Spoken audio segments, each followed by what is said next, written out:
A blessed Monday morning to all of you as we gather for our Monday family story time, and a little bit of background information for you moms and dads that in our Children's Center ministry, every month, Pastor Tony, myself, or Pastor Denny would meet with your children, and we would talk about uh, the Lord and how much the Lord loves your kids and loves all of us and what he's done for us, what the Father's done for us in Christ Jesus. And we would do that in the form of a monthly chapel time. And chapel time would be like a children's sermon, if you will, for the kids, a children's object lesson. Then on alternating weeks, we would have what we called reading time, where we'd go down and meet with the kids in their classrooms and share with them stories of the Lord's love as well. And that's kind of what I'd like to do with this new Monday reflection piece, is focus on family story times and object lessons that you might see in the context of worship. And along the way during the week too, you will see posts that come up that are focus on youth and family ministries by a number of our folks in our congregation. And so check in every so often and see what's new and posted. But today for our first story, I'd like to share with you one of my favorite stories. It's entitled The Tale of Three Trees. The Tale of Three Trees. And many of you may have heard it before and read it before. You might even have a copy of the book at home. But here we go today with our first story, the story of three trees. Once upon a mountaintop, three little trees stood and dreamed of what they wanted to be when they grew up. And there we see the three trees on top of the mountain, on top of the hill. And they're dreaming about what they want to be when they grow up. The first little tree looked up at the stars twinkling like diamonds above him. I want to hold treasure, he said. I want to be covered with gold and filled with precious stones. I will be the most beautiful treasure chest in the world. And there he's dreaming of that, and there's up in the sky he envisions a treasure chest full of treasure. He would love to be made into a treasure chest. That's pretty cool. The second little tree looked out at the small stream trickling by on its way to the ocean. See it right here, trickling right on out to the ocean. I want to be a strong sailing ship, he said. I want to travel mighty waters and carry powerful kings. I'll be the strongest ship in the world. The third little tree looked down into the valley below where busy men and busy women worked in a busy town. I don't want to leave this mountaintop at all, she said. I want to grow so tall that when people stop to look at me, they will raise their eyes to heaven and think of God. I will be the tallest tree in the world. Wow, that's pretty cool. Well, many, many years and seasons passed. The rains came, the sun shone, and the little trees grew tall. One day, three woodsmen climbed the mountain. So now these are the three little trees that have now become big trees. Big, strong, tall trees. And here come the woodcutters, right? The first woodcutter looked at the first tree and said, "This tree is beautiful. It's perfect for me." And with a swoop of his shining axe, the first tree fell. Now I shall be made into a beautiful chest, thought the first tree. I shall hold wonderful treasure. The second woodcutter looked at the second tree and said, "This tree is strong. It's perfect for me." And with a swoop of his shining axe, the second tree fell. Now I shall sail mighty waters, thought the second tree. I shall be a strong ship fit for kings. The third tree felt her heart sink when the last woodcutter looked her way. She stood straight and tall and pointed bravely to heaven. But the woodcutter never even looked up. "Any kind of tree will do for me," he muttered, and with a swoop of his shining axe, the third tree fell.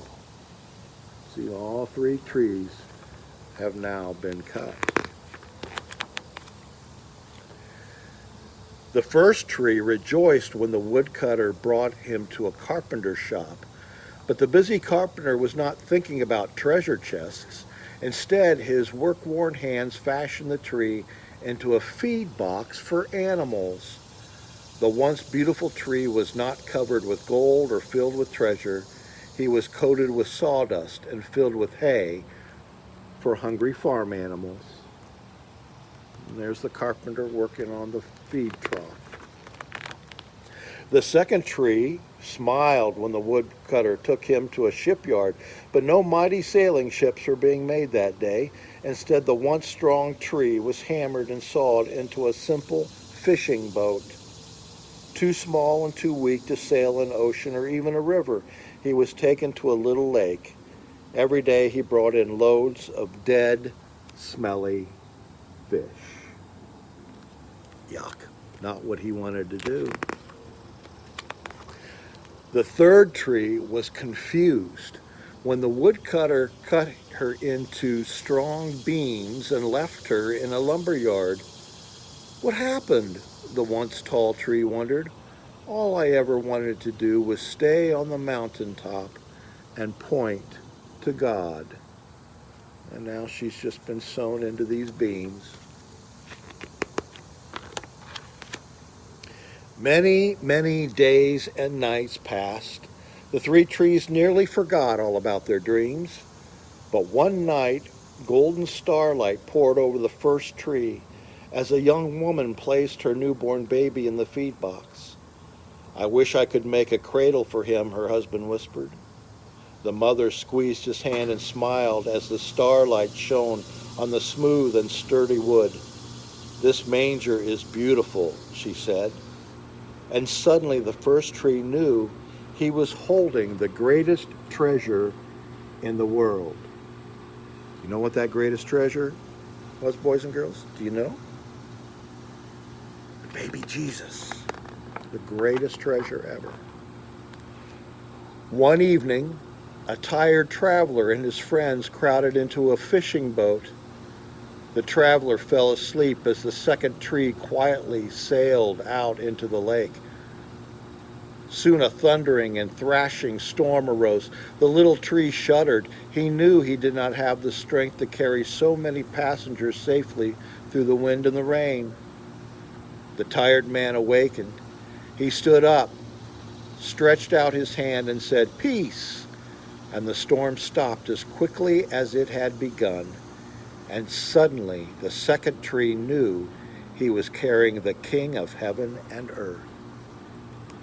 This is years later when Jesus has grown up and he's got his disciples with him in the boat and they're on the stormy sea. And Jesus calms the storm. One Friday morning, the third tree was startled when her beams were yanked from the forgotten woodpile. She flinched as she was carried through an angry, jeering crowd.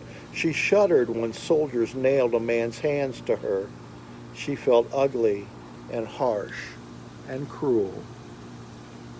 And this was when Jesus was carrying his cross to be crucified for us.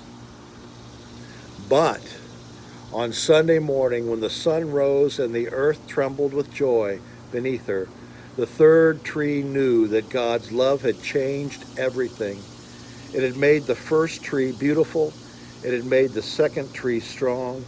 And every time people thought of the third tree, they would think of God. The first tree, the cradle that held the baby Jesus, the manger. The second tree, the boat that held the Jesus who calmed the sea and the waves and the wind. And the third tree, the cross, that whenever we look at the cross, we are reminded of the wonder of God's love for us.